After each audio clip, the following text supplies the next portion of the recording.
Guys, यहाँलाई स्वागत छ मेरो आजको यो नयाँ ब्लगमा। मलाई देख्न सक्नुहुन्छ हामी चाहिँ दिदीबहिनी भएर घर लिप्नको लागि माटो चाहिरहेको छ। अनि त्यही माटो लिन चाहिँ हामी जाँदैछौँ। हामी स्कुल जाने बाटो पनि यही हो। अनि यहाँ देख्न सक्नुहुन्छ मकै। गाह्रो छ नि गाइज गाउँघरमा, अब गर्नै पर्यो होइन। अहिले बिहानको कति बजे ठ्याक्कै भन्दाखेरि खै कता हो, बिहानको 7:30 जस्तो भइसकेको छ। ल छिटो जाऊँ। के टास्दै हुनुहुन्छ हजुरले? उहाँले चाहिँ यो के भन्छ रानी झार, ए हो यस्तो यस्तोको सेतो लाग्छ नि त पछाडि, त्यही टास्दै हुनुहुन्छ उहाँले। ए खस्यो। अनि हामी दिदीबहिनी भएर जाँदैछौँ। बिहान हामी उठेर चिया खायौँ। अनि नानीले चाहिँ हिजो क्यारेमल केक बनाएर राखिथिइन्, त्यो खायौँ। त्यसपछि हामी आफ्नो आफ्नो काममा लागिरहेका छौँ। अहिले बहिनी र म भएर चाहिँ माटो लिन जाँदैछौँ। आहा कस्तो राम्रो झारो हेर्नु न, व्हाइटमा देख्नुभयो गाइस, कस्तो राम्रो मिक्स भएर भएको है, देख्न सक्नुहुन्छ। अनि अहिले फेरि दिउँसोमा फेरि घरको धान गोड्ने खेतहरू हुनुहुन्छ। अहिले एकछिनपछि फेरि खेतमा पनि जाने हो हामी। के भयो यहाँ फुलहरू देखिरहेछ भनेर मलाई अलि कन्फ्युज जस्तो भएको थियो। यस्तो बल्ल याद आयो कि यो हुन्छ नि स्पाइडर प्लान्ट, त्यस्तै देखेछ होइन त गाइज। यो तर झार हो,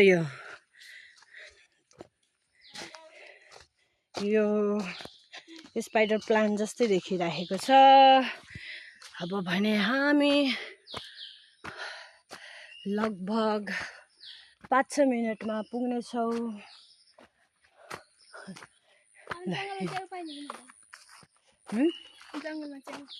जङ्गलमा अहिले च्याउ पाइन्छ। हामी जाने बाटो यही हो। हामी दिनदिनै स्कुल जाने बाटो पनि यही हो। यस्तो जङ्गलको बाटो छ हेर्नुहोस् गाइस, के गर्ने, जानै पर्यो होइन त। हेर्दा नि कस्तो ठुल्ठुलो कटहर फलेछ। यहीको उसले, यही जग्गाको धनीले। अनि कहिलेकाहीँ त यो जङ्गलमा उयो अगाडिपट्टिको ठुलो रुखमा पुरै बाँदर बस्छ। तर पनि हामी नडराइकन हिँड्नुपर्छ। म अस्ति शुक्रबार आउँदा पनि एक्लो बाँदर थियो। तिर्को है के हो च्याउ जस्तो छ हेर्दा, तर खानुहुन्न त्यस्तो।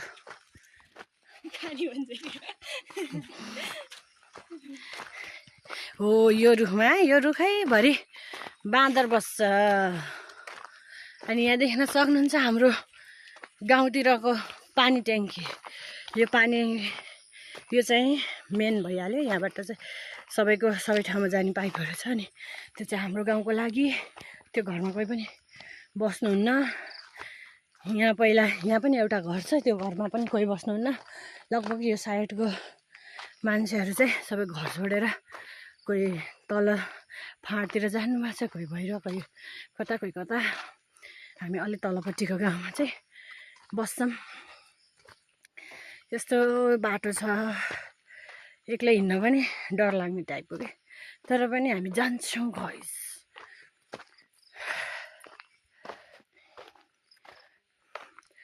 हेलो हाई भनिदिनुहोस् भने। म चाहिँ मोबाइल तेर्सारी नि, बहिनीले चाहिँ हेर्नु के बोक्न परेछ। यस्तै हो होइन त। अहिलेलाई भने म यहीँ राख्छु। हजुरहरूलाई माथि गएपछि हामीले माटो ल्याउने ठाउँ देखाउँछौँ। अहिले मैले थकाइ लगाइसकेको छ। हामी हाम्रो डेस्टिनीमा पुग्न लागिसक्यौँ गाइस।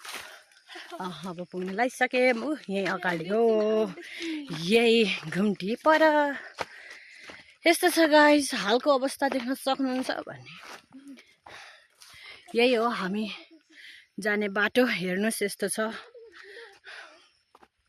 अब गिलो भए पनि थोरै भए पनि लग्न पर्यो नि त पानी उसै छैन घर लिप्ने माथि मेरी बहिनीले चाहिँ माटो भर्दैछिन् फेरि दिदीले भिडियो गराएर बहिनीलाई कति काम गराएको नभन्नुहोस् है गाइज अहिले मैले पनि भर्छु यहाँ देखाउनलाई मात्रै हो अहिलेलाई म यतिकै राख्छु है त गाइज बहिनी कति राम्री छिन् जति हेरी त्यति राम्री wow she is very beautiful and she works very hard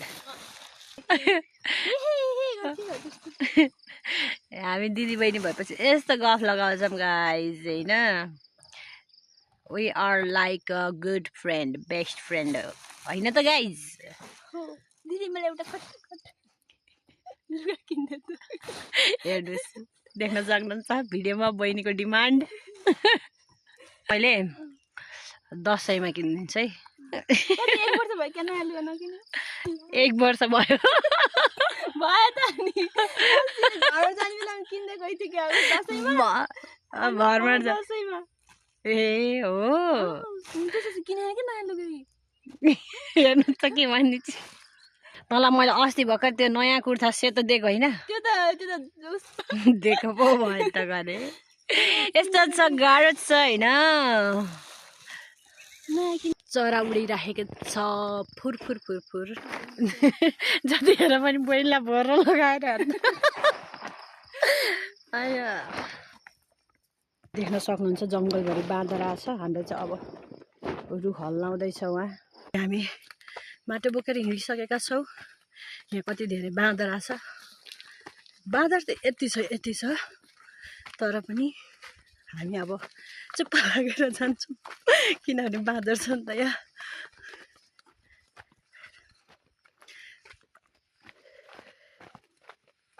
बाँदर उफ्रिराखेछ रुखमा हिँड्ने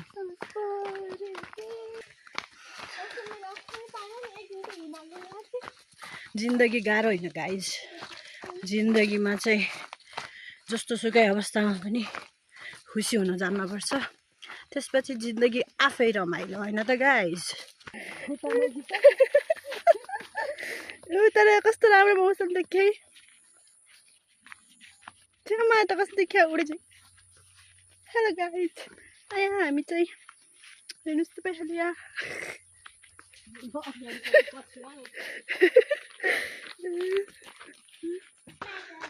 आज त छुट्टी हो हाम्रो तिमीहरूको छैन फाइनली हामी अब घर आइसकेका छौँ बाई बाई गाइज हामी घर आइसक्यौँ हाम्रो पाडीहरू बाई बाई गाइज कस्तो गर्मी भयो पसिना भयो हेर्नु फुल कस्तो राम्रो छ हाम्रो बाई बाई